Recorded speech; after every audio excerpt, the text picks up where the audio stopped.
আমি এখন আপনাদের একটা ভুতুড়ে গল্প শোনাবো, তাই যাদের হার্ট দুর্বল তারা ভুলে ওই ভিডিওটা শেষ পর্যন্ত দেখার চেষ্টা করবেন না। রাতের বেলা নির্জন একটা রাস্তায় একটা ট্রাক যাচ্ছিল। সেই ট্রাকের ভিতর তিনজন ব্যক্তি ছিল, এক ট্রাকের ড্রাইভার, এক হেল্পার আর একটা লাশ। একজন পুলিশ তাদের কাছে এই লাশটি দিয়ে বলছে সঠিক ঠিকানায় পৌঁছে দিতে।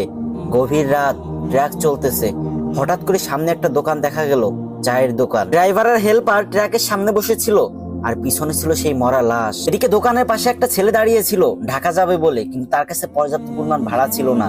তাই সে ট্রাকের উপর উঠে পড়লো এবং অন্ধকারে কিছু দেখতে না পেয়ে উঁচু লাশের উপর বসে পড়লো। ট্রাক আবারও আপন গতিতে চলতে লাগলো। কিছুক্ষণ পরে লাশের উপর বসে থাকা ছেলেটি একটা সিগারেট ধরালো। একটু পরে ড্রাইভার হেল্পারকে বললো, এই দেখ তো লাশটা ঠিক আছে নাকি। তারপর যখন হেল্পার পিছনের দিকে তাকালো তখন সে দেখতে পেলো অন্ধকারে বিড়ির আগুন উঠানামা করতেছে। এটা দেখে তো হেল্পারের মাথা ঘুরে গেল আর ড্রাইভারকে বলতে লাগলো, উস্তাদ গাড়ি থামান, দেখেন লাশে উঠে বয়ে বয়ে বিড়ি টানতেছে। ড্রাইভার পিছনে তাকিয়ে দেখে ঘটনা সত্য। সাথে সাথে ব্রেকে পা দিয়ে এক লাফ দিয়ে ট্রাক থেকে নেমে দৌড়াতে লাগলো। এদিকে এক আছাড় খেতে লাগলো, ওদিকে এক আছাড় খেতে খেতে দৌড়াতে লাগলো আর বলতে লাগলো, এ কে কোথায় আছিস, আমাকে বাঁচা রে, আমাকে ট্রাকে ভূত, আমাকে ট্রাকে ভূত। কথা কি ক্লিয়ার না বেজাল?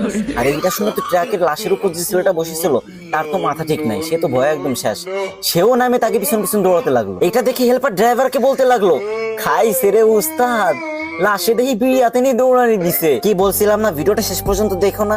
এই পারভেজ ভাই তোমাদের ভয় দিতে চায় না, সে চাই দিন শেষে তোমরা যেন একটু হাসতে পারো মন খুলে। যদি ভিডিওটা দেখে তোমার একটু ভালো লেগে থাকে তাহলে একটা শেয়ার করে একটা কমেন্ট করে যাও। কথা দিচ্ছি পরবর্তীতে এর থেকে ভালো ভালো গল্প নিয়ে তোমাদের মাঝে আসবো।